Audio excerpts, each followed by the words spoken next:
नमस्कार, आप सभी का स्वागत है हमारे इस वीडियो में। इस वीडियो में हम जानेंगे कार्तिक मास में रोज़ सुने जाने वाली ब्राह्मण और ब्राह्मणी की कहानी, जिसे नित्य प्रति स्नान करने के बाद कार्तिक मास में सुना जाता है। ब्राह्मण और ब्राह्मणी की कहानी। एक गांव में एक ब्राह्मण और ब्राह्मणी रहते थे। वे सदैव अपना मन भगवान की भक्ति में लगाए रहते थे। दोनों कार्तिक मास में 7 कोस दूर स्नान करने जाते थे। रोज इतनी दूर आने जाने से ब्राह्मणी थक जाती थी। एक दिन ब्राह्मणी के मन में विचार आया कि यदि मेरा कोई पुत्र होता तो मेरी बहू मेरी मदद कर देती। घर वापस आने पर खाना बना हुआ मिलता, कपड़े धुले हुए मिलते और मेरे को बहुत आराम मिलता। ब्राह्मणी ने अपने मन की बात ब्राह्मण को बतलाई।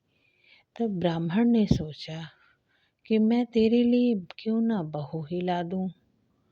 और फिर ब्राह्मण ने ब्राह्मणी से कहा कि एक पोटली में थोड़ा सा आटा बांध दे और उसमें सोने की गिन्नियाँ रख देना। ब्राह्मणी ने ठीक वैसा ही किया। एक पोटली बांध दी और ब्राह्मण पोटली लेकर चल दिया। वह भगवान का ध्यान करते करते हुए चलते चलते गंगा जी के किनारे एक गांव में पहुंच गया। वहां उसने देखा कि बहुत सारी लड़कियां मिट्टी से अपना घर बनाकर खेल रही थीं। जब सब लड़कियां घर को अपने जा रही थी, तब सब अपना अपना मिट्टी का घर तोड़ करके जा रही थी। उनमें से एक लड़की बोली, मैं अपना घर नहीं तोड़ूंगी, मुझे अपना घर से बहुत प्यार है। उसकी यह बात सुन ब्राह्मण लड़की जाने लगी तो ब्राह्मण भी उसके पीछे पीछे चल दिया। और जब वह लड़की अपने घर पहुंची तो ब्राह्मण भी उसके घर पहुंच गया। और ब्राह्मण बोला, बेटी, यह कार्तिक का महीना है, मैं किसी के यहाँ खाना तो नहीं खाता। तुम अपनी माँ से पूछो कि मेरे पास आटे हैं, उसकी 4 रोटियां बना देगा। तो लड़की ने अपनी माँ को सारी बात बतलाई। तब लड़की की माँ कहती है, ठीक है, जाओ ब्राह्मण से कह दो कि अपना आटा दे दे। उसने आटा छाना तो वो ब्राह्मण ने अपना आटा ला करके दे दिया लड़की को। और लड़की की माँ ने जब आटा को छाना तो उसमें सोने के सिक्के निकले। जब सोने के सिक्के निकले तो वह सोचती है, जिसके आटे में सोने के सिक्के हैं वो कितने धनवान होंगे। जब ब्राह्मण रोटी खाने बैठा तब ब्राह्मण की से लड़की की माँ बोली, महाराज, आप लड़की की सगाई करने जा रहे हो क्या? तो ब्राह्मण बोला कि मेरा लड़का तो काशी बनारस में पढ़ने गया हुआ है, लेकिन आप कटार से अपनी पुत्री का विवाह करवा दो। कहो तो मैं कटार से कटवा दूँ, बिजवारे मैं ही विवाह करवा दीजिए, और कहो तो मैं कटार से आपकी लड़की का ब्याह करके अपनी पुत्र वधू को अपने साथ ले जाऊं। तब लड़की की माँ बोली, ठीक है महाराज। ब्राह्मण पुत्र वधू को साथ लेकर के घर को चल दिया। ऐसे तो ब्राह्मण की इच्छा भी पूर्ति हो गई। ब्राह्मणी ने जब बहू का भी खूब अच्छे से स्वागत सत्कार किया और वह अपने घर के अंदर ले आई। इस प्रकार दोनों ब्राह्मण ब्राह्मणी की बहू की इच्छा पूर्ण होती है। अब जब ब्राह्मण ब्राह्मणी कार्तिक नहाने जाते तो बहू घर का सारा काम कर देती। बहू बहुत ही समझदार थी, खाना बनाती और सास ससुर के कपड़े धोती, रात में उसके पैर भी दबाती थी और मन लगा करके अपने सास ससुर की सेवा करती थी। इस तरह से काफ़ी समय बीत जाता है बहू को यह करते करते। और एक बार सास ने कहा कि बहू, चूल्हे की आग कभी बुझने नहीं देना और परिंदे का पानी कभी ख़त्म न होने देना। लेकिन एक दिन चूल्हे की आग बुझ गई। बहू भागी भागी पड़ोसन के घर गई और बोली, मुझे थोड़ी सी आग दे दो, मेरे चूल्हे की आग बुझ गई है। मेरे सास ससुर कार्तिक स्नान करने गए हैं, वे थके हारे वापस आएंगे और मुझे उनके लिए खाना बनाना है। तब उनकी पड़ोसन कहती है, अरे तू तो बहुत भोली है, इनका ना कोई बेटा है और ना ही कोई बेटी है। अब वह पड़ोसन की बातों में आ जाती है बहू और कहने लगी, अब मैं, आप ही बताओ कि अब मैं करूं तो करूं क्या। तब पड़ोसन बोली, इन दोनों से तुम 7 कोठों की चाबी मांग लेना।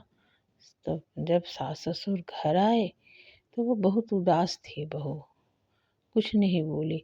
सास भी बोली कि आज तो बहुत बहू ने अच्छी सीख नहीं मिली, बहुत बहुत दुखी है।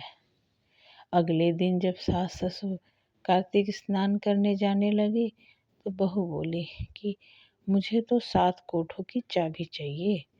तो ससुर जी ने कहा कि दे दो बहू को चाबी, आज नहीं तो कल चाबी बहू को ही देनी है। और हमारे जीवन का क्या पता, इसलिए इनको चाबी दे दो, ब्रह्माणी से कहा ब्राह्मण ने। तो बहू उसने दे दिया, सास ने अपनी बहू को 7 कोठों की चाबियाँ दे दी। अब जैसे ही सास ससुर गए नहाने तो बस फटाफट वो लगी खोल करके देखने लगी। जब पहले कोठे का खोला चाबी तो उसमें अन्न भरा था, किसी में धन भरा था, किसी में मोती जवाहरात भरे थे, सभी में अटूट भंडार भरे हुए थे। पर जब 7वें कमरे में देखा तो पीपल पथवारी, तुलसी माता, गणेश जी भगवान, गंगा माता हिलोरे ले रही थी। बहू तो देखकर हैरान हो गई, हक्का बक्का रह गई। वापस जाने लगी तो लड़के ने बहू का पल्ला पकड़ लिया। तब बहू घबरा गई, बोली, आप कौन? तो लड़के ने कहा कि तुम मेरी पत्नी हो और आपके सास ससुर मेरे माता पिता हैं। तब बहू बोली, आप थोड़ी देर यहीं रुको, जब मैं माँ पिताजी आएंगे तो मैं उन्हें लेकर आती हूँ। बहू कमरा बंद करके चली गई। अब उधर ब्राह्मण ब्रह्माणी आए तो बहुत खुश देखा बहू को, सोचा बहू कोठों का दिन देखकर बहुत खुश हो गई होगी। तभी बहू ने दोनों को प्रणाम किया और बिना कुछ बोले हाथ पकड़कर 7वें कोठे में ले गई। सास ससुर को देखते ही, सास ससुर ने वह कोठा खोलकर देखते ही भगवान चरणों के में साष्टांग प्रणाम किया और उनके पांव पकड़ लिए। तब भगवान ने कहा, हम तुम्हारी श्रद्धा भक्ति से अत्यधिक प्रसन्न हैं, तुम्हें यह पुत्र देते हैं, अब तुम पुत्र और पुत्रवधू के साथ प्रसन्नता से रहो। तब बहू ने सासू माँ के पांव पकड़ लिए। सासू जी ने बहू को आशीर्वाद दिया और आला गीला बांस कटाकर दोनों का विवाह करवाया। पुत्र ने माता पिता को गले से लगा लिया। इस प्रकार हे कार्तिक के ठाकुर जी महाराज, जैसे तुमने ब्राह्मण और ब्रह्माणी की मनोकामनाएं पूर्ण की, वैसे सबकी करना। कहानी सुनने वालों की भी सभी मनोकामनाएं पूर्ण करना। जय बोलो विष्णु भगवान की जय, तुलसी माता की जय, पीपल पतवारी मैया की जय, गंगा मैया की जय। इस प्रकार यह कहानी संपूर्ण होती है। कैसी लगी ज़रूर बताइएगा। आप सभी को जय जय श्री श्याम, जय श्री राधे राधे।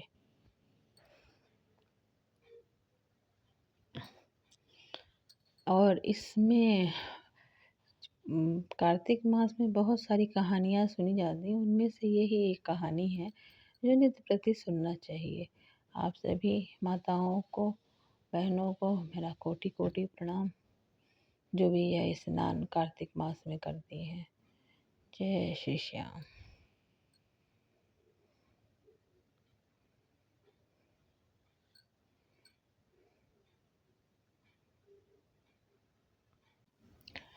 अगर यह वीडियो अच्छी लगे तो लाइक, कमेंट, सब्सक्राइब ज़रूर करिएगा।